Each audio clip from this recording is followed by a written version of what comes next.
લોણપર ગામની પાવન ધરા જેમાં હરિભા અને એમના ભાઈ જે રણછોડસિંહ જે 26 વર્ષથી જે પોતાના પિતાશ્રીની નિર્વાણ તિથિ હાચવી રહ્યા છે એ વાતને ખૂબ ધન્યવાદ છે. કારણ કે આજનો ટેકનોલોજી સમય જે શરીરથી માત પિતા કર્યા ગયા હોય ને તોય કંઈક ને આજે વૃદ્ધાશ્રમની પડ્યા છે.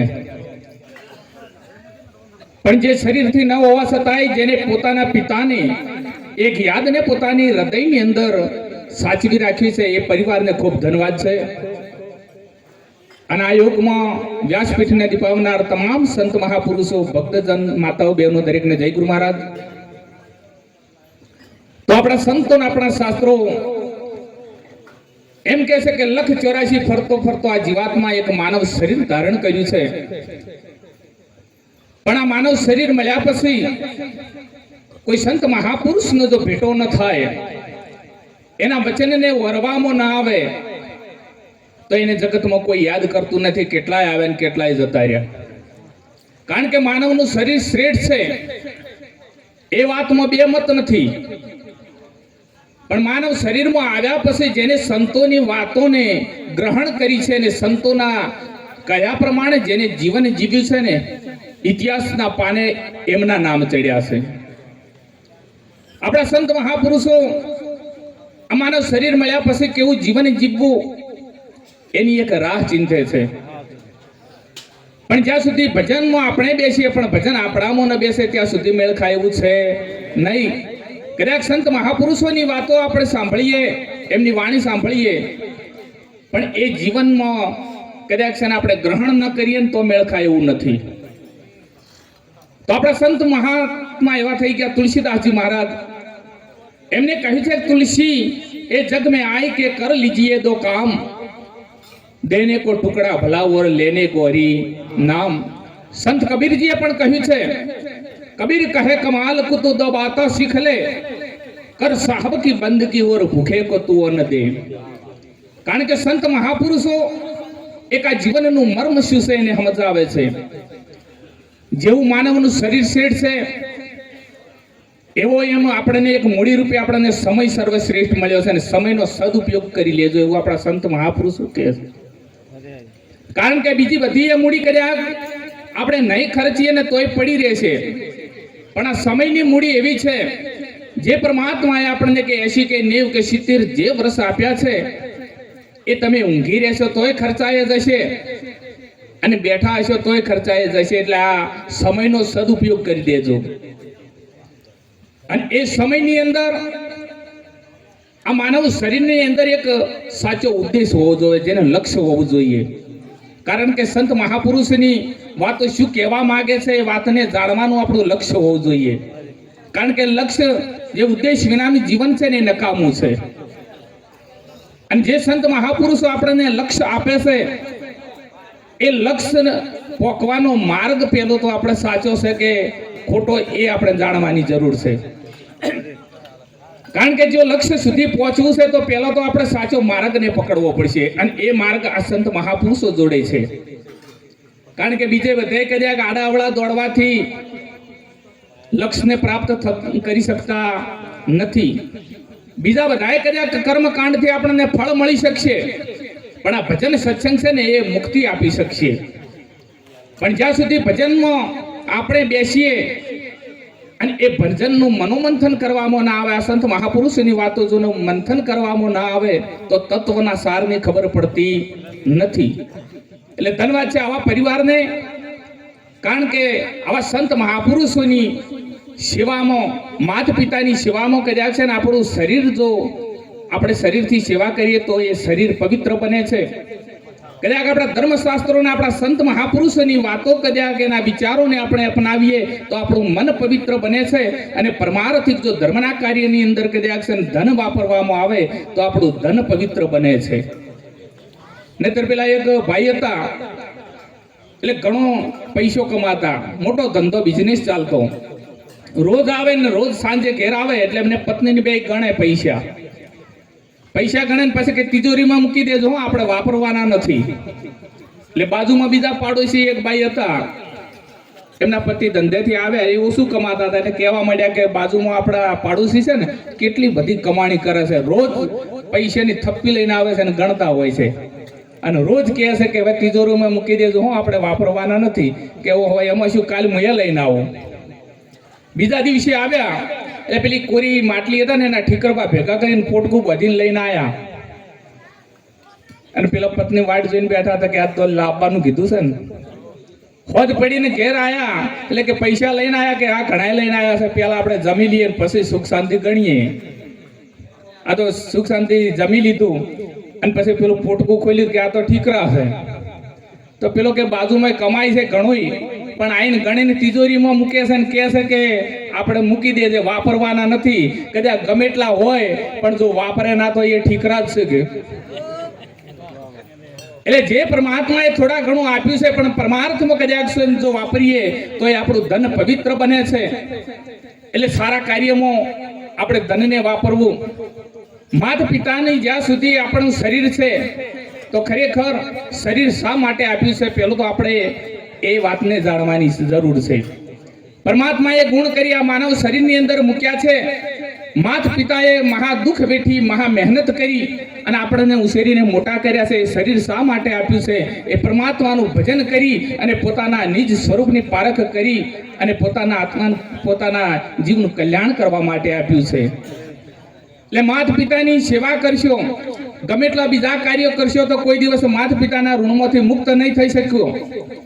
પણ જ્યાં સુધી આ શરીરથી હરિભજન ન થાય ત્યાં સુધી માતા પિતાના કે ગુરુના ઋણમાંથી મુક્ત થઈ શકતા નથી. કારણ કે આ શરીર એટલા માટે આપ્યું છે.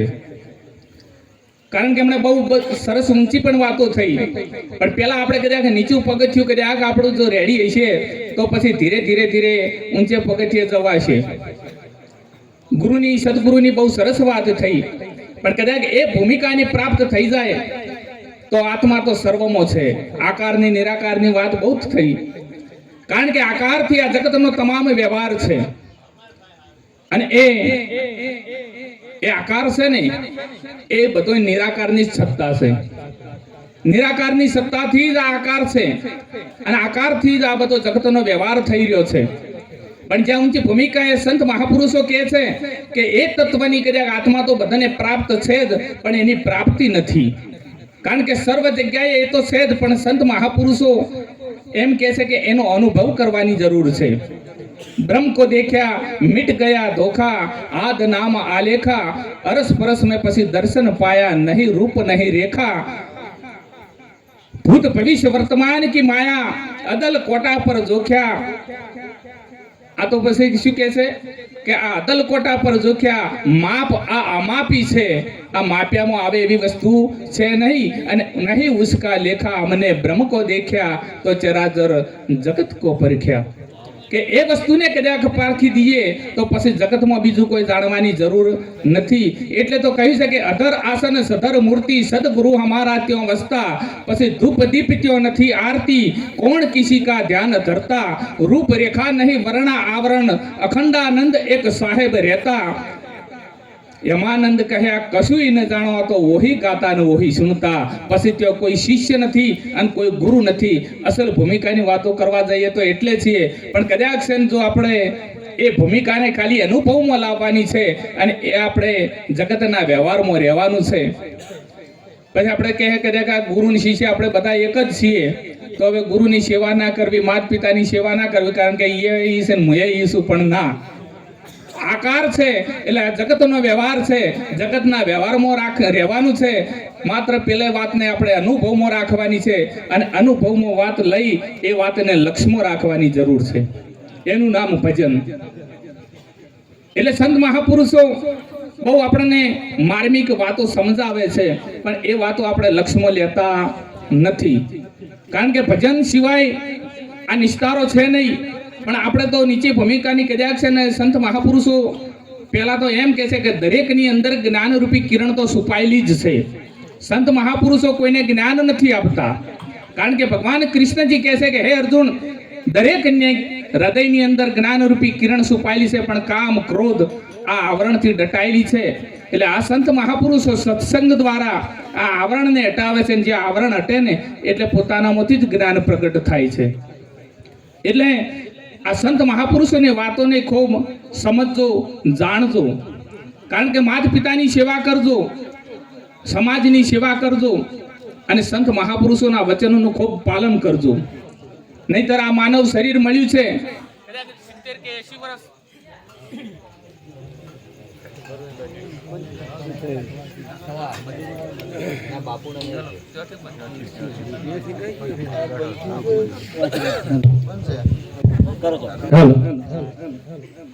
પાંચ કદાચ 50, 70, 80 વર્ષે આ શરીર છોડવાનું છે તો નક્કી છે ને છે.